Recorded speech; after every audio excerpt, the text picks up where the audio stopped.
Alors on va en parler de la situation des femmes, notamment dans le monde occidental et en France. Avec vous, Tita Zeytoun, vous êtes fondatrice et présidente de Action de femmes. Alors en France, c'est pas très brillant, il faut le dire. Il y a moins de 20% de femmes à l'Assemblée nationale, des femmes qui gagnent en moyenne 20% de moins que les hommes. Elles effectuent 80% des tâches ménagères. C'est selon une dernière étude faite par l'INSEE. Une femme meurt tous les 3 jours sous les coups d'un homme. Donc un tableau qui n'est pas très brillant. Comment expliquer que ça n'avance pas plus vite pour les femmes? Ça n'avance pas plus vite parce que nous vivons... Chaque année, on fait le même constat. On donne les mêmes chiffres, on fait le même constat. Absolument. J'ai l'impression que c'est un éternel recommencement. Alors que, pourquoi? Parce que la femme, le monde occidental est quand même dominé par les hommes. Ce sont les hommes qui l'ont construit, ce sont les hommes qui ont fait l'entreprise, ce sont les hommes qui étaient là avant nous. Donc, il faudrait qu'ils nous laissent une certaine place. C'est la faute aux hommes, donc, à vous entendre. Non, pas du tout, pas du tout. C'est la faute au système. Ces 30 dernières années, on a tout fait pour pousser la femme en avant. On a fait énormément de choses, mais ce qu'il fallait savoir, c'est qu'au bout, il y avait quand même des hommes. On ne pouvait pas les jeter et puis prendre leur place.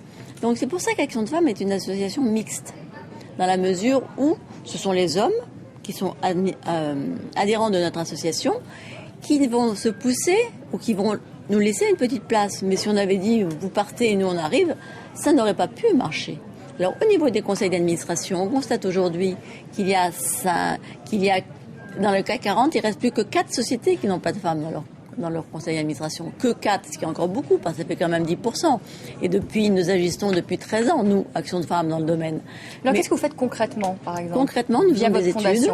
Concrètement, nous faisons des études. Concrètement, nous envoyons des mailings à toutes les dirigeants de société en leur disant adhérez à notre idée afin de pouvoir justement un jour avoir une femme auprès de vous, même si vous n'avez pas de femme auprès de vous. En 2001, nous avons eu M. Pebro de la BNP. M. Pebro de la BNP n'avait pas de femme dans son conseil. Il a adhéré en 2001. En 2003, il y a eu la loi sur la sécurité financière et je lis dans le journal que M. Bouton de la Société Générale allait faire nommer 2 administrateurs indépendants, un homme et une femme. J'ai appelé Monsieur Pebro et je lui ai dit écoutez, ne vous faites pas la manger à la haine sur le dos, ayez une femme dans votre conseil, faites-le voter. Il l'a fait voter, aujourd'hui c'est la première banque. Il a 4 femmes dans son conseil d'administration. Est-ce que les femmes sont encore concernées par ce combat aujourd'hui? Ce n'est pas d'un combat, c'est une action. Moi je dirais que je ne suis pas une féministe de la première heure. Moi je suis une féministe, féminine si vous voulez, mais pas du tout une féministe. Alors les femmes ne sont pas concernées, les jeunes ne sont pas concernés.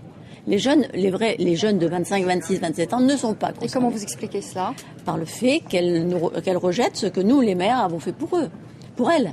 Elles le rejettent dans la mesure où elles estiment que on n'a pas été des mères au foyer, alors qu'attention, tout ce que nous avons fait, nous l'avons fait pour eux, pour elles, pour nos enfants.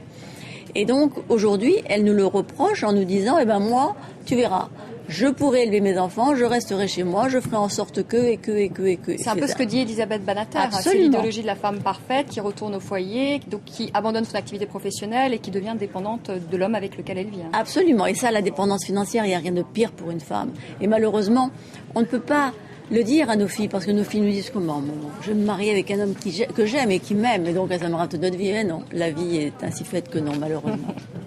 Merci beaucoup, Tita. C'est moi qui vous remercie. D'être venue sur le plateau de France 24. C'est la fin de ce journal. Je vous retrouve dans moins de 20 minutes. Merci, à tout à l'heure. Merci beaucoup.